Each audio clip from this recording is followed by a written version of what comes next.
हरे कृष्णा दोस्तों, आज मैं आपको बताने वाला हूं कि अगर आप अपने करियर को चूज करना चाहते हैं इन दो फील्ड्स में, जैसे कि जॉब और बिजनेस में, तो कौन सी फील्ड आपके लिए बेस्ट रहेगी। इन दोनों फील्ड्स के ड्रॉबैक के बारे में भी हम बात करेंगे, साथ ही आप इन दोनों फील्ड्स में किस तरह से काम करते हैं वो मैं आपको समझाऊंगा।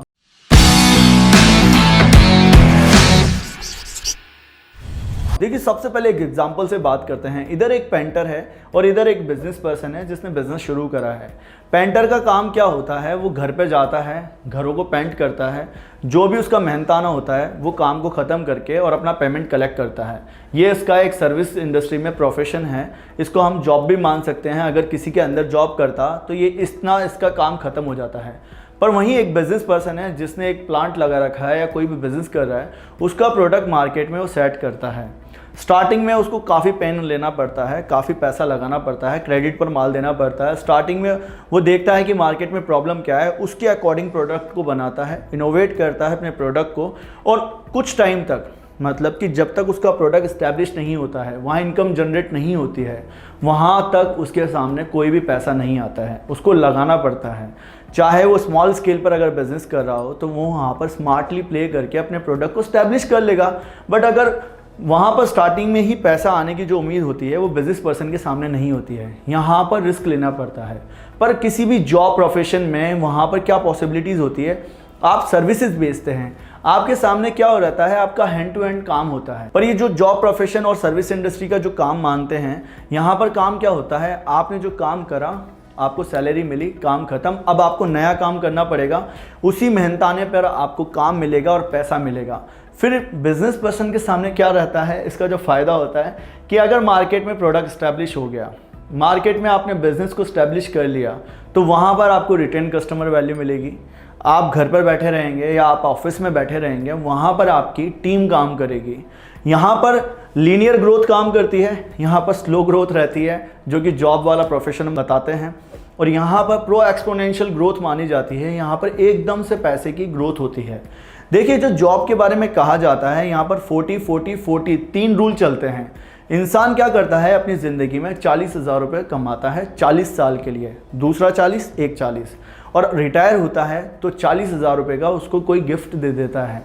मतलब कि 40,000 की नौकरी कर रहा है, 40 साल तक वो काम करता है, 20 साल से करना स्टार्ट करता है, और रिटायरमेंट पे उसे 40,000 का गिफ्ट लोग दे देते हैं। इतनी सी उसकी ज़िंदगी होती है। और बिजनेस पर्सन क्या करता है, अगर छोटे इन्वेस्टमेंट से भी बिजनेस स्टार्ट करता है तो वहाँ पर क्या चैलेंज होता है कि उसके सामने ये रहता है कि भैया अभी मेरे को मार्केटिंग का पैसा नहीं है, अभी मुझे एक डिस्ट्रीब्यूशन नेटवर्क बनाना है, ताकि मैं धीरे धीरे इस फील्ड को समझूं और अपने बिजनेस को समझकर आने वाले टाइम में मैं प्रॉफिट अर्न कर पाऊँ। ये बिजनेस पर्सन करता है। दोनों फील्ड्स के मैं कुछ पार्ट्स बता रहा हूँ कि ये लीनियर ग्रोथ है, यहाँ पर आप डरिए मत, यहाँ पर भी कुछ अच्छे पॉइंट्स रहते हैं, यहाँ कुछ ड्रॉबैक्स रहते हैं।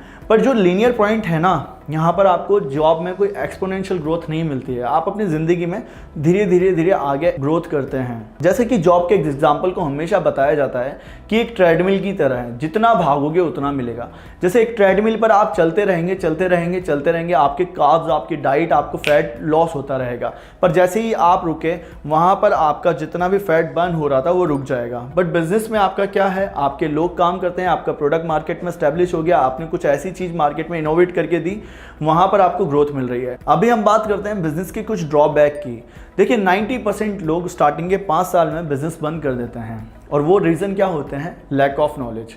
बिजनेस करना ही नहीं आता। उनसे पूछेंगे बिजनेस प्लान क्या है, नहीं पता रहेगा। सेल्स का प्लान क्या है, नहीं पता रहेगा। उनसे पूछिए कि उनके कहाँ कमी रह गई, वो ये बोलेंगे बिजनेस खराब था, मुझे नहीं पता था कैसे करना है, यहाँ पर इतना कंपटीशन दिखा। अरे भाई, कंपटीशन दिखा तो प्रोडक्ट को इनोवेट करिए, प्रोडक्ट में मार्केट पेनिट्रेशन स्ट्रेटेजी को समझिए, प्रोडक्ट लाइफ साइकिल को समझिए कि प्रोडक्ट आपका ग्रोथ मॉडल पे था या डिक्लाइन स्टेज पे था या मैच्योरिटी स्टेज पे था। वो लैक ऑफ नॉलेज के कारण अपने बिजनेस में आते हैं, स्टार्टिंग में खुद समझ लेते हैं एक फील्ड को, फिर उसमें ऑब्जर्व करते हैं, बुरा बोलते हैं, अच्छा बोलते हैं, फिर थोड़े टाइम बाद चले जाते हैं। ये कारण होते हैं 90% बिजनेस में से लोगों के जाने के। यहाँ पर पैसा देखकर आते हैं, नो डाउट आप भी आएंगे, बट आपको नॉलेज लेनी चाहिए बिजनेस की। अगर आप मार्केटिंग एंड रिसर्च से बिजनेस को स्टार्ट करते हैं, धीरे धीरे चलने से आप बिजनेस को सीख लेते हैं, वहाँ पर आपका लैक ऑफ नॉलेज वाला जो पार्ट होता है वो हट जाता है, क्योंकि आप रियल एक्सपीरियंस के बिहाफ पर बिजनेस को स्टार्ट करते हैं। आप ज़्यादा इन्वेस्टमेंट से नहीं, आप कम इन्वेस्टमेंट से बिजनेस स्टार्ट करते हैं, और आप अकेले ही होते हैं जो बिजनेस को चलाते हैं। स्टार्टिंग में आपके पास में एचआर टीम नहीं रहती है, ऑपरेशनल टीम नहीं रहती है, सेल्स टीम नहीं रहती है, डिस्ट्रीब्यूशन टीम नहीं रहती है, आपको एक नेटवर्क बनाना पड़ता है। ये बिजनेस के ड्रॉबैक हैं, और अगर आप ये सब चीज़ें देखते हैं तो बिजनेस में सक्सेस हो सकते हैं। अभी इंडिया में एक आंकड़ा आया है कि लॉकडाउन के कारण इस इंडिया में अभी तक 12 करोड़ लोगों की जॉब जा चुकी है। और वहीं देखा जाए तो अगर आप जॉब करते हैं तो आपका फ्यूचर कभी सिक्योर नहीं होगा अगर आपके अंदर स्किल नहीं है। मैं आता हूँ यहाँ पर आत्मनिर्भर भारत वाले कैंपेन पर। अगर आपको आत्मनिर्भर बनना है तो अंदर स्किल डेवलप करने पड़ेंगे। ऐसा नहीं कि आने वाले टाइम में टेक्नोलॉजीज़ आपकी जॉब ले जाएं, क्योंकि जो जॉब क्रिएट होती हैं वो होती हैं एक प्रॉब्लम के बिहाफ पर कि वो एक टीम बनाई जाए। पर जैसे ही टेक्नोलॉजी का रेवोल्यूशन होता है तो वो जॉब्स चली जाती हैं। आपने देखा होगा पहले ऐसी कितनी जॉब्स थी जो लोग कर रहे थे, बट आज वहाँ पर कंप्यूटर्स ने उनकी जॉब ले ली है। आपको समझना है कि जब 12 करोड़ लोग जा चुके हैं और जिनकी जॉब नहीं रही है, तो आप इस भीड़ से अलग हटकर सोचिए। आप वो गवर्नमेंट जॉब वाली मेंटालिटी को बदल लीजिए कि भैया मुझे सरकारी नौकर बनना है, अभी थोड़े टाइम के लिए एफर्ट लगाना है और ज़िंदगी भर बस मैं सरकारी नौकरी करूंगा। तो वहाँ पर कितना कंपटीशन है। ये समझिए कि अगर आप बिजनेस में आते हैं, आपको पैसा नहीं मिलेगा, यहाँ रिस्क ज़्यादा रहेगा, पर आपको काम करते रहना है। अगर आप काम करते रहेंगे तो फील्ड को समझ जाएंगे और आगे बढ़ जाएंगे। आप देखिए कि अगर आप जॉब कर रहे हैं, वहाँ पर भी आप हार्डवर्क करते हैं, बस हार्डवर्क का क्या होता है, आपको मंथली सैलरी मिल जाती है। और बिजनेस में क्या होता है, बिजनेस में आपको रिस्क तो रहता है पर पैसा लेट मिलता है, पर बहुत सारा मिलता है अगर आप बिजनेस करना सीखते हैं तो।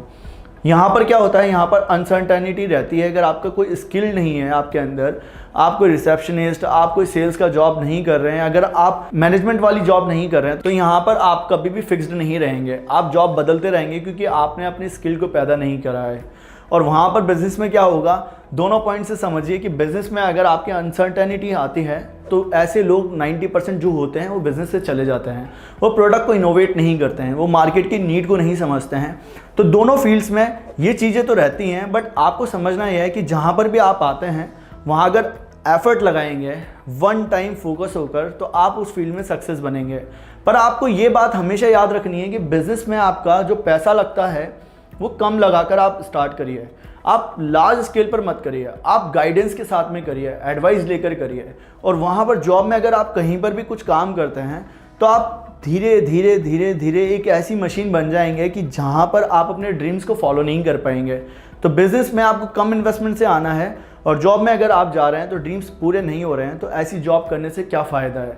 आप ड्रीम्स पूरे करिए, जिस चीज़ के लिए आप बने हैं उस चीज़ को आप करिए। नेक्स्ट पॉइंट से समझिए कि कॉपीकैट ह्यूमन बींग्स, जो हमारे आसपास की कल्चर में जो लोग करते हैं, शायद आपके घर में कुछ लोग जॉब कर रहे होंगे तो आपने इसीलिए जॉब करना पसंद करा। आपके यहाँ पर कोई एंटरप्रेन्योरशिप कर रहे होंगे तो आपने उस स्टेप को लेना पसंद करा। या फिर कोई लोग अपने फादर के गले पर बैठ गए तो आपने भी सेम प्रोफेशन चुन लिया। अब मैं आपको बताता हूँ कि कॉपीकैट ह्यूमन बीइंग क्या है। देखिए, हम आसपास के लोगों को कॉपीकैट करते हैं, मतलब कि उनकी कॉपी करते हैं। चाहे आप देख रहे होंगे कि बिजनेस मॉडल में उबेर की जगह ओला आ गया इंडिया में, जोमेटो को कॉपी करके स्विगी बन गया इंडिया में, और बहुत सी हैबिट्स होती है जो हम आसपास के लोगों को कॉपी करते हैं। पर हम क्या कॉपी नहीं कर पाते हैं वो देखिए। हम उनका इनकम का मॉडल कॉपी नहीं कर पाते हैं। हम ये कॉपी नहीं कर पाते हैं कि वो पैसा कैसे कमा रहा है, इतनी लंबी ग्रोथ कैसे कर रहा है। मतलब कि हमारे जो जीन्स में अगर बात करी जाए तो वो कॉपी करना तो है, पर पैसा कमाने वाली सोच कॉपी करना नहीं है, क्योंकि वहाँ पर एक डर होता है कि मैं तो कर ही नहीं सकता। ये अंदर तक बात फिट है। अगर आप छोटे छोटे स्टेप लेंगे बिजनेस में, स्मॉल इन्वेस्टमेंट से आएंगे, तो आप अपने ड्रीम्स भी पूरे कर सकते हैं। क्योंकि वहाँ पर आपको अपने बिजनेस में, अपनी लाइफ में एक चीज़ याद रहेगी, ये मेरा काम है। अगर मैं किसी भी कंपनी में, मतलब कि जो बड़ी कंपनियों में काम करते हैं, वहाँ पर काम करूँगा तो भी मैं एक एम्प्लॉय ही कहलाऊँगा। अगर मैं मेरी छोटी कंपनी में काम करूँगा तो मैं ऑनर कहलाऊँगा। ये सोच आपकी होनी चाहिए। आत्मनिर्भर भारत कैसे बनेगा? ऐसे ही तो बनेगा।